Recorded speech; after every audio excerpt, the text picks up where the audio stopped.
All right, Stephanie, you have your eye on a couple new investments in the consumer space, Procter & Gamble being one of them, and I know you like your turnaround stories, so what's your thesis here? Well, really, it is a complete turnaround. They have yet to really do a good job in terms of executing like we expected, yet the stock continues to kind of inch up because I think people are believing that the CEO is under the gun. He's either going to get this thing fixed, get controls over the expenses, offset the raw material costs, and actually grow again, or he's going to be out. So it's one of the two, and I think that's why the stock has done well. You have an activist shareholder in the name too. So it's one that I think is very interesting for us. Kind of a win-win, if you will, but certainly not at 66. I think if the stock were to pull back in the mid-60s, maybe below 65, that's kind of a bit more attractive entry point. Do you think a dividend cut could be part of the cost-cutting, No, absolutely not. No. I think that they know that if they're very shareholder friendly. They know they need to be buying back stock, and in fact, I think they are in the market aggressively buying back stock here.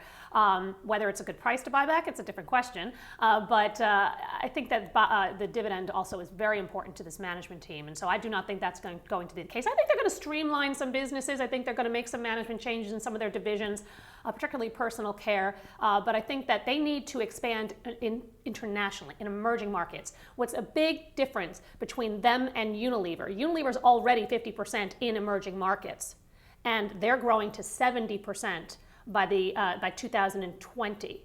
So P&G is so much further behind in terms of their exposure in emerging markets, and that's something that I think they really need to focus on to grow, and that I think investors will get excited about if they come out with a game plan. Coach is another stock that you're looking at. It's down 38% since its March highs. Right. Has it been beaten up enough for you to get involved? Yeah, I mean, this stock is certainly cheap at 14 times forward estimates. They're going to grow double digits earnings and revenues, I think. They've got a lot of initiatives underway to get to that growth. They've got China expansion, they've got men's expansion, they've got the legacy line. So yeah, I think they are losing share in the near term in the States to Coors, but I do think this is a very heavy investment year for the company, and so we kind of expected them to lose a little bit of share.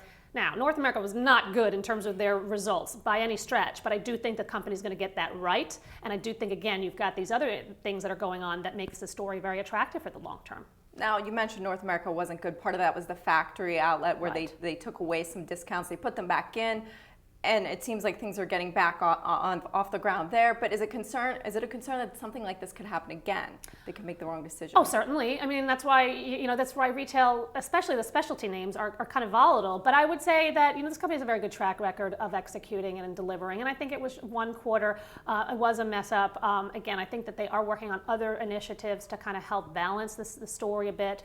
And again, at 14 times earnings, I think a lot of the bad news is priced in. So what price do you buy it at? Right here? I like low 50s, 51, 52, if we could get it there. It's had a nice move this week, so maybe we get a better opportunity in the next couple of weeks. This market has fewer players. We're coming into a Monday where we're would enter in a new stage at It's a stock picker's market. Welcome to the 5 dumbest things Apple on Wall Street. reported earnings